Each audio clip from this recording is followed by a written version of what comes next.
Hi, I'm Douglas Spears, Fife Council's archaeologist, and today we're in St Andrews, one of the most important historic boroughs in Scotland. St Andrews is of course a town of considerable historic interest. You can see many sites relating to the medieval period all around us. We have the 15th century university, a wide range of vernacular domestic buildings dating from the late medieval period onwards. We have the 12th century cathedral and priory, and of course the 16th century castle with its 12th or 13th century origins. We're working today in St Andrews in response to discoveries that have been made as a part of a road resurfacing project. Hi, I work for Rathmel Archaeology, and we've been out here for the past few months, most of this year, starting at the end of last year, carrying out a watching brief while they were lifting up the cobbles and resurfacing the road of Market Street in St Andrews. A watching brief is where an archaeological company comes out to monitor while the works are carried out. That way we're able to check if there's any archaeology. Just this week we managed to uncover some remains here, which we believe are part of the old toll booth that used to stand in the centre of Market Street at this end. Originally it was mentioned that there was a toll booth here in the 12th century. We've not got too much remaining. As you can see, the site's had a lot of services and modern disturbance going on. But what we do have is we have this small section of wall just along at that edge there, and we've got another one coming down. It appears to be at a right angle, but we don't have a definite join in the middle because there's a large sewer drain that runs up that edge of the site. You can see we're pretty chuffed to have found anything because of the heavy amount of modern disturbance, but it just goes to show what's right under the street. One of the difficulties with all urban archaeological excavation is time scales.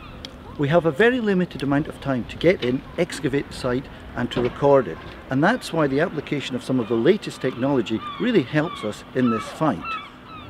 Hi, I'm Eddie Martin, and I've come to St Andrews here today to use a microcopter system that I've been developing to shoot vertical aerial shots of the excavations that are going on in Market Street.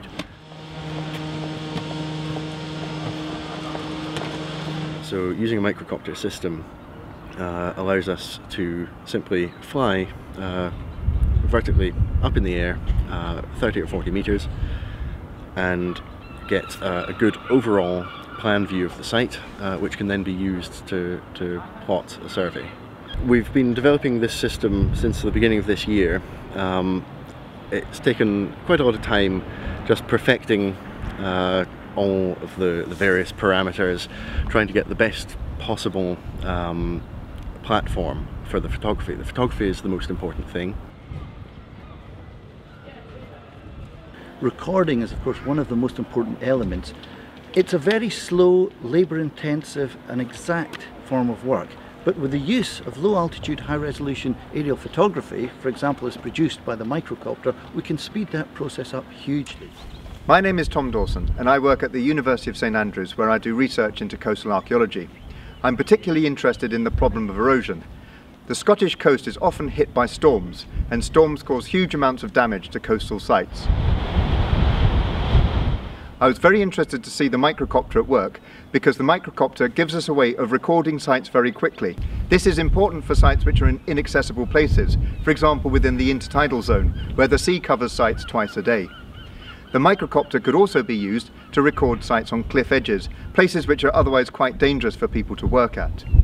The microcopter takes photographs which we can then use and analyse back in the lab. It also allows us to go and plot change over time. The applicability of the technique for the analysis and recording of inaccessible and dangerous places is one of its greatest selling points.